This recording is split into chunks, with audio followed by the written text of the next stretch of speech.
नमस्कार, एक बार फिर आप सभी का स्वागत है। जम्मू कश्मीर में सियासी पारा लगातार बढ़ता जा रहा है और ऐसे में जम्मू कश्मीर के दो पूर्व मुख्यमंत्री आमने सामने आते नजर आ रहे हैं और दोनों ही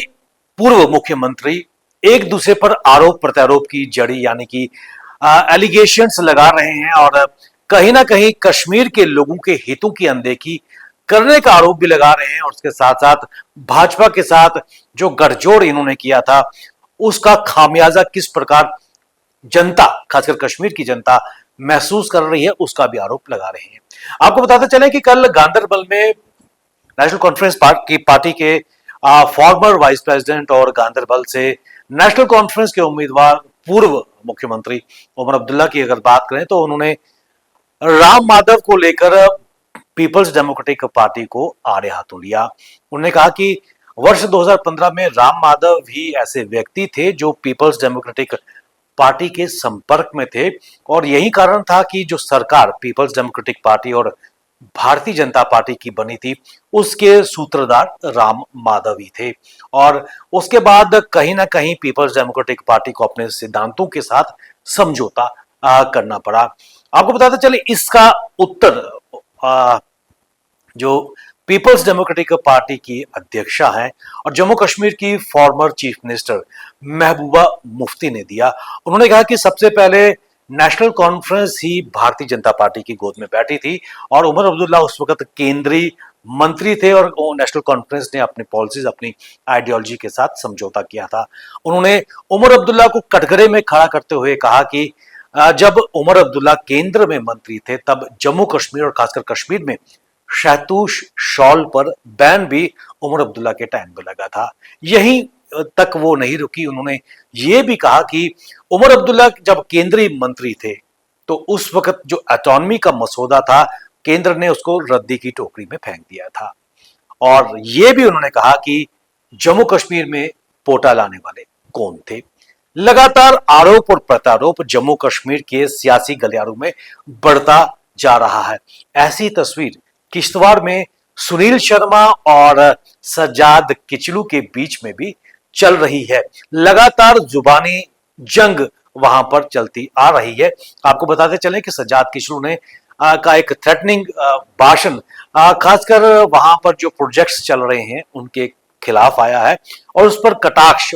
किया सुनील शर्मा ने कि अभी भी लॉ एंड ऑर्डर केंद्र के पास है, होम मिनिस्टर के पास है, तो डराने धमकाने से काम नहीं चलेगा। लेकिन असली जंग इस वक्त जो जुबानी जंग चल रही है उमर अब्दुल्ला और पीपल्स डेमोक्रेटिक पार्टी की अध्यक्षा महबूबा मुफ्ती के बीच चल रही है और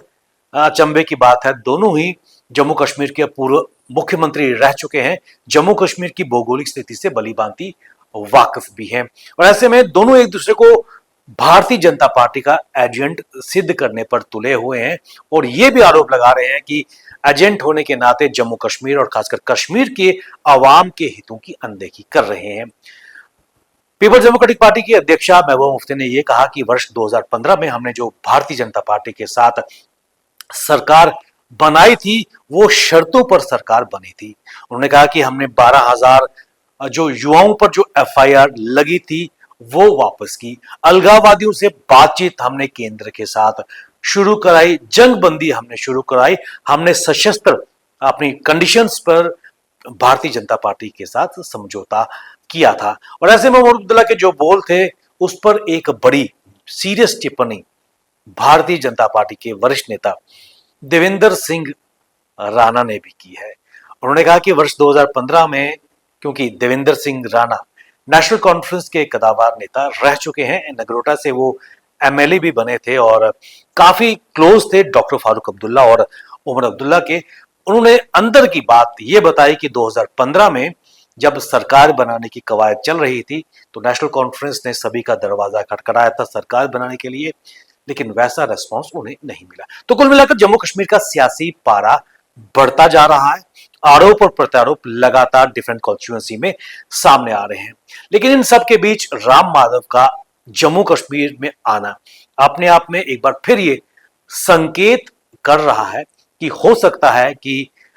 जम्मू कश्मीर में पीपल्स डेमोक्रेटिक पार्टी और भारतीय जनता पार्टी के बीच सरकार बनने की कवायद पर राम माधव एक बार फिर इंपॉर्टेंट भूमिका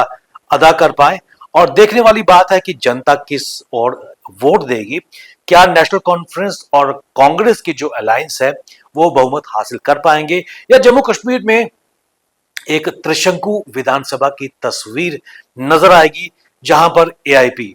अवामी इत्तेहाद पार्टी, या फिर जमात के जो इंडिपेंडेंट उम्मीदवार मैदान में उतरे हैं, उनकी क्या किंग मेकर की भूमिका सामने आएगी। ये तो वक्त बताएगा, क्योंकि जम्मू कश्मीर में 3 चरणों में जो चुनाव होने जा रहे हैं, 18 सितंबर, 25 सितंबर और 1 अक्टूबर को यहां चुनाव होंगे। और 8 अक्टूबर मतगणना का वो बड़ा दिन है जो ये डिसाइड करेगा कि जम्मू कश्मीर में सरकार का रूप क्या रहेगा, कौन सी पार्टी सत्ता में आएगी। तब तक बने रहिए हमारे साथ। तमाम अपडेट के लिए हमें दीजिए इजाजत। नमस्कार।